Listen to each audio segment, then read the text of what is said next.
Hi, my name is Nehemiah Sellers, and I'm at the March for Our Lives youth rally.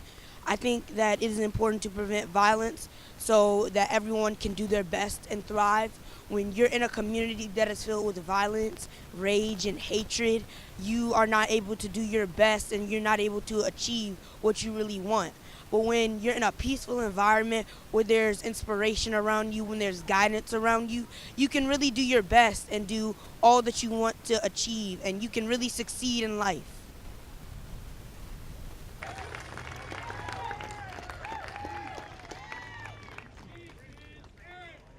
This morning, before we join the rest of the country on Pennsylvania Avenue,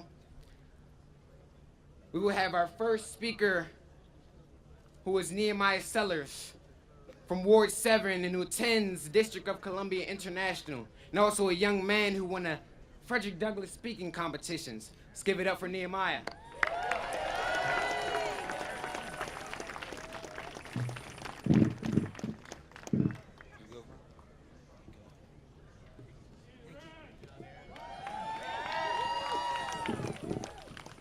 Good morning, DC. My name is Nehemiah Sellers. First, I want to show my gratitude to Black women for positive change, for giving me this opportunity to speak out on matters that are important to our city and the nation. And of course, I must honor our elders, the ancestors, and the Creator. I'm here today as a proud resident of Southeast. Together, we are here to express concerns about the violence in our community and encourage others to take action, because we must do more than just talk about our problems.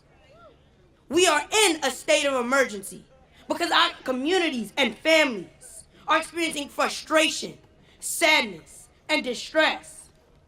The environment we live in is having a negative effect on our youth.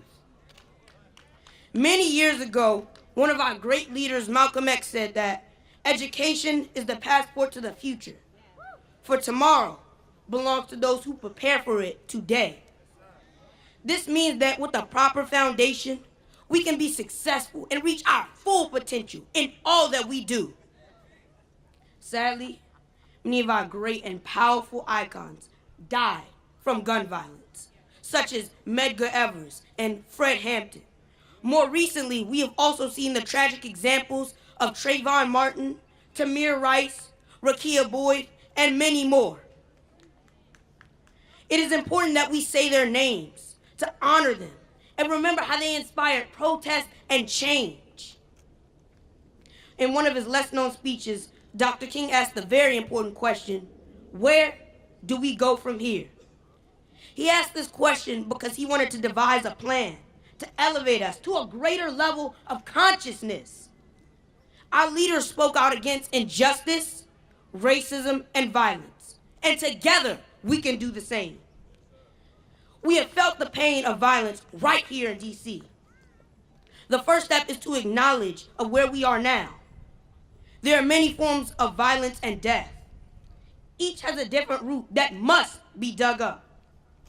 Racism is one form of violence that youth experience when they are profiled or looked at suspiciously by authorities. When we carry the burden of suspicion, it doesn't create an environment where we can do our best and thrive. Low expectations also put boundaries and limits on what we can achieve.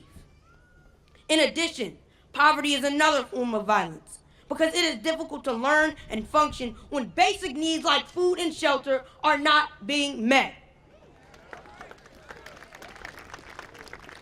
When youth experience racism, poverty, low self-value, and police brutality, we don't have basic security, and we do not feel safe. This kills the mind.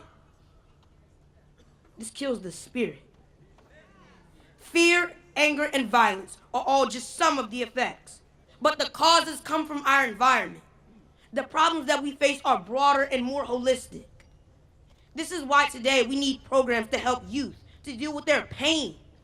My spiritual home at Union Temple is a place of faith and learning. Part of our purpose is to help others regain consciousness of who they really are. The teachings also elevate children by inspiring them and assisting with school and life problems so that they can handle situations better. When people have a purpose and see a bright future for themselves, they are not violent. This is why today it is important for youth to receive proper education so we know our history and develop high self-esteem. We also need positive mentors from our own community who can understand us, who can guide us, and help us to cope with our emotions.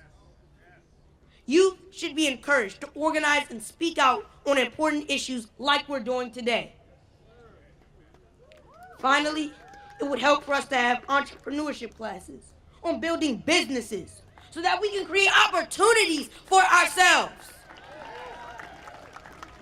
These solutions will help us become productive members of our community. Darkness cannot drive out darkness. Only light can do that. Hate cannot drive out hate. Only love can do that, said Dr. King. The problems in our environment put youth in harmful and dangerous situations that create the crime and violence we experience. Dr. King acknowledges that the darkness that holds our community can only be driven out by the light of our inner spirit. I am not a victim of gun violence, and I don't want to be. Thank you.